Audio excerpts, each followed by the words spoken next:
제5장.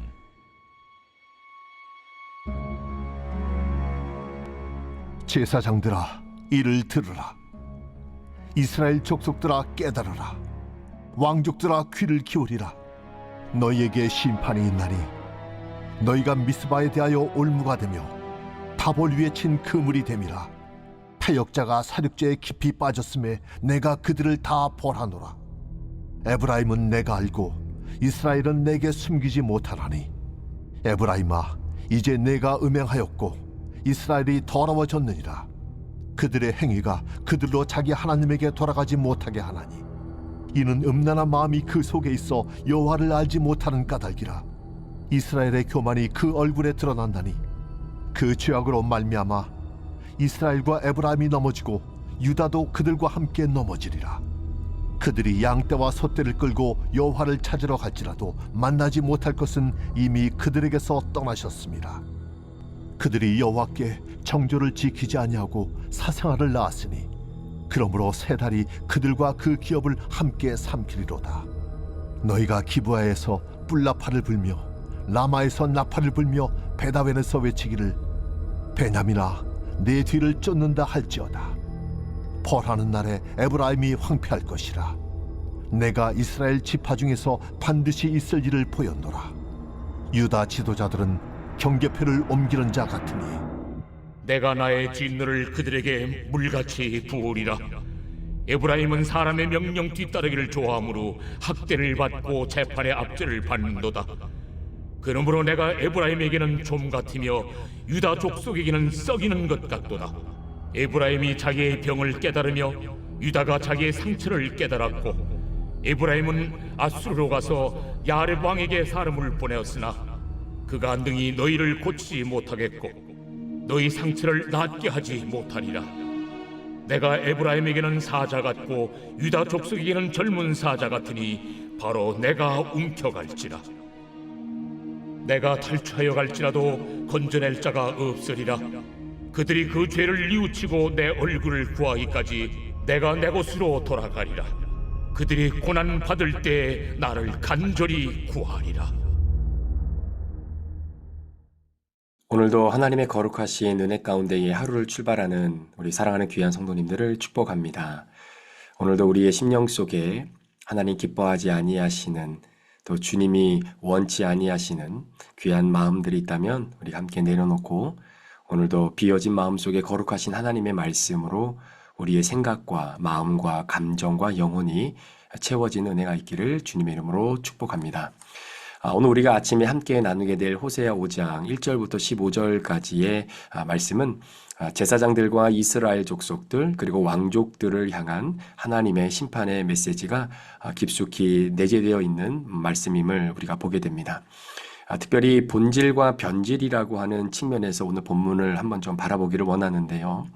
본질이라고 하는 것은 목적 그대로의 상태를 의미한다고 한다면, 변질이라고 하는 의미는 본래의 목적을 바꾼 것이다 라는 것입니다. 호세아서의 말씀에서 계속해서 하나님이 이스라엘 백성들을 심판하시고 징계하시는 메시지가 이어지는 가장 근간은 바로 이들의 본질이 변질되어진 부분을 우리 하나님께서 말씀으로 다시 한번 회복하고 있는 내용이기도 하시죠. 오늘날 세상 사람들이 기독교를 향해서 개독교라고 부르는 가장 큰 이유가 무엇일까를 한번 생각해 봅니다. 물론 예수님 때문이 아닙니다. 예수님을 믿기는 하지만 예수님을 닮지 않는 사람들 때문이겠죠. 그런데 곰곰이 생각해 보면 세상 사람들은 그리스도인들에 대한 기대가 있음을 보게 됩니다. 자, 무슨 이야기냐면, 그리스도인들은 세상 사람들과는 좀 달라야 한다라고 하는 기대가 그들에게는 있다라는 이야기죠. 그런데 오늘 우리가 함께 말씀을 나누고자 하는 이 본문 말씀 가운데에 정말로 세상이 기대하는 그리스도인들의 모습이 굉장히 많이 본질에서 벗어난 변질된 모습을 우리들에게 보여주고 있는 겁니다. 특별히 예수님께서도 그리스도인들을 세상의 소금이라고 말씀하셨습니다. 너희는 세상의 소금이니 소금이 만일 그 맛을 잃으면 무엇으로 짜게 하겠느냐. 여러분, 예수님께서 왜 그리스도인들을 세상의 소금이라고 말했을까요? 죄로 인해서 부패되어가는 이 세상 속에서 하나님의 백성으로 그 부패를 방지하는 역할을 하라고 우리를 부르셨기 때문입니다. 자, 그렇다면 맛을 잃어버린다는 것은 무엇을 의미하겠습니까? 결국 그 소금의 본래의 기능을 하지 못한다라는 것을 의미하겠죠. 그래서 C.S. 루이스는 이러한 기독교를 향해서 순전한 기독교라고 하는 책에 바로 이 물탄 기독교라고 하는 표현을 썼습니다. 결국 세상 사람들과 예수 믿는 사람들의 차이를 알 수 없다고 세상 사람들이 느낄 때 그 말은 기독교가 본질을 잃어버린 변질된 종교로 비춰진다라는 것이죠. 또 예수님께서는 마태복음 5장에 세상 속의 그리스도인들은 세상의 빛이다라고 말씀하셨습니다. 왜 예수님께서 빛으로 비유하셨겠습니까? 여러분, 빛은 숨겨지거나 감추어질 수 없고 반드시 드러나기 때문입니다. 그런데 중요한 것은 어떻게 이 빛을 비출 수 있느냐. 존 오웬이라고 하는 청교도 학자는 그리스도인들은 태양이 아니다라고 말을 하죠. 왜냐하면 달은 태양의 빛을 받아야 빛을 낼 수 있는 것처럼 그리스도인들은 참 빛이신 예수님의 빛을 반사하는 존재가 되어야 된다라는 의미입니다. 그러나 아무리 화려한 스포트라이트 속에서 살아가는 세상 사람들이라 할지라도 예수님과 상관없이 살아가는 이 세상의 사람들은 어둠 속에서 살아가고 있는 것이죠. 세상의 빛으로 부름받은 그리스도인들은 세상 속에서 어두운 현장 속으로 들어가서 어둠을 밝히는 빛으로 우리는 살아내야 할 책임이 있는 것입니다. 그것이 바로 우리 그리스도인들의 본질이고 오늘 우리의 인생의 본질이기도 한 것입니다. 오늘 우리가 다루게 될 이 본문 말씀은 바로 이러한 본질이 변질되어진 북이스라엘 백성들의 죄를 하나님께서 신문하고 계시는 겁니다. 1절 말씀을 보시면 제사장들아 이를 들으라, 이스라엘 족속들아 깨달으라, 왕족들아 귀를 기울이라, 너희에게 심판이 있나니 너희가 미스바에 대하여 올무가 되며 답을 위에 친 그물이 됨이라. 참고로 미스바라고 하는 곳은 이스라엘 역사에 있어서 영적인 회복을 다짐하고 다시금 전능하신 하나님을 바라보는 바로 회개의 자리였습니다. 특히 12지파 중 베냐민 지파의 타락을 응징하기 위해 나머지 지파들이 함께 의견을 모아놓았던 장소이기도 하고요. 또한 사무엘 선지자 시대에는 이스라엘 백성들이 종일토록 물을 붓고 금식하면서 여호와 하나님 앞에 우리가 범죄하였나이다 라고 고백하며 회개의 역사가 이루어졌던 곳이기도 합니다. 그런 영적 회복이 철저하게 펼쳐졌던 미스바에 오히려 여로보암 2세가 북이스라엘을 통치했던 바로 그 시대에 오히려 그 장소에 우상을 세워놓고 제사를 드리는 그런 북이스라엘의 영적인 타락을 철저히 고발하고 있는 내용입니다. 바로 미스바의 변질입니다. 오늘날 유럽과 심지어 우리가 살고 있는 미국 땅에도 기독교 역사 가운데 영적인 대각성 운동이 일어났던 바로 그 회개의 물결이 솟아올랐던 곳들이 많이 있습니다. 그 중에 대표적인 곳이 바로 이 시카고라고 하는 지역이죠. 그러나 지금은 그런 영적 회복의 중심점이 오히려 세상의 술집으로 바뀌어가고 다른 종교의 거점이 되어져 버린 곳들이 가슴 아프게 너무나 많습니다. 사랑하는 성도 여러분, 여러분에게도 각자 인생에 미스바가 있지 않으십니까? 내가 힘들고 영적으로 다운되어졌을 때에 회개하며 주님을 찾았던 내 삶의 미스바, 아마 여러분 인생 가운데도 반드시 있었을 것입니다. 혹시 그 미스바의 본질이 지금은 변질되어 버린 장소가 되지 않았습니까? 북이스라엘을 통치하던 여로보암 2세는 하나님 앞에 악을 행했던 왕입니다. 여기서 악을 행했다라고 하는 의미는 물론 여러 가지 의미가 내포되어져 있겠지만 무엇보다도 하나님께 제사를 드리지 않는 죄를 말하는 것입니다. 하나님께 제사를 드리지 않는 죄라고 하는 것은 아예 예배 자체를 포기하고 아예 예배 자체를 드리지 않았다라고 하는 말이 아닙니다. 제사는 여전히 드려졌습니다.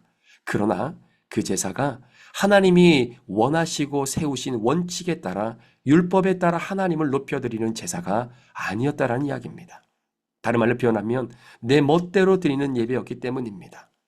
자, 6절 말씀처럼 양떼와 소떼를 끌고 여호와를 찾으러 가지만 이미 형식화되어져 버리고 율법화되어져 버리고 그리고 완전히 종교화되어져 버린 그 예배, 바로 그 본질을 벗어난 변질된 예배를 하나님은 받지 않으신다라는 것입니다.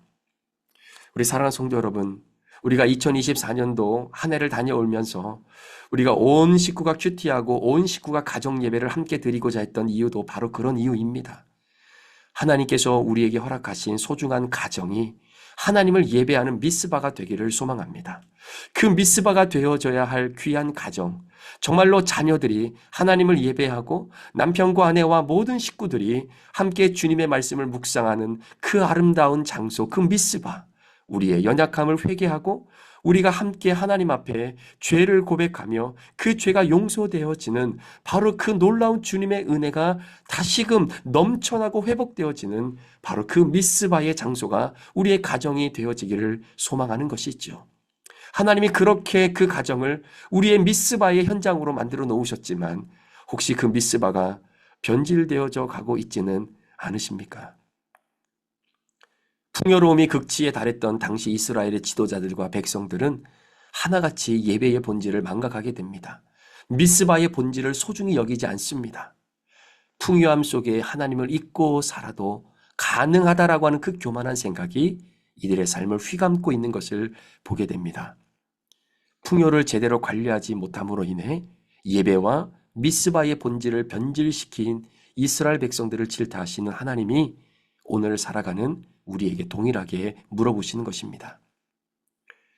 저는 개인적으로 말씀을 준비하면서 우리 브릿지 교회에 주신 하나님의 은혜의 풍성함을 온전히 관리하지 못함으로 말미암아 교회의 본질을 잃어버리지 않았으면 하는 그 마음을 다시 한번 마음속에 고백해 봅니다.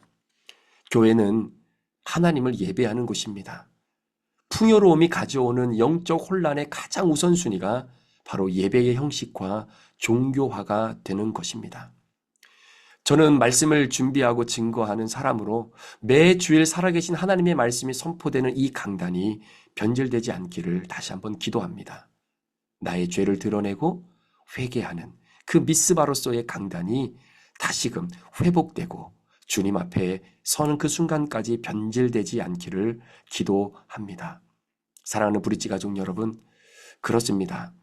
오늘날 세상 속에서 살아가는 그리스도인들의 기준은 세상 사람들의 기대에 부응하며 욕먹지 않는 기독교가 되는 것이 사실 목적은 아니죠. 우리가 기억해야 하는 것은 세상의 사람들의 기대가 아닌 바로 예수님의 기대입니다. 세상의 소금에 또 세상의 빛으로 부르신 그 예수님의 기대를 기억하며 본질을 잃어버리지 않는 변질된 그리스도인이 되지 않기 위해 오늘도 우리에게 주어진 이 귀한 하루를 하나님 앞에서 온전하게 함께 살아가기를 소망합니다.